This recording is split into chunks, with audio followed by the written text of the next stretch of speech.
Heard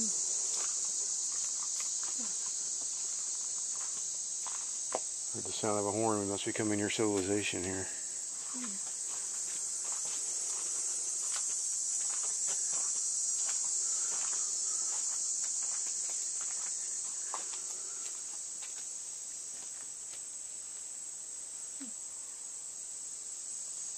Well, you know what you're telling me about fractals?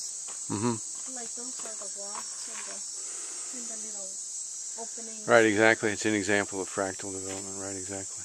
Process that's repeated over and over. In very small increments. And eventually becomes those, what they call them, the windows, and then the caves, and then eventually the natural arches.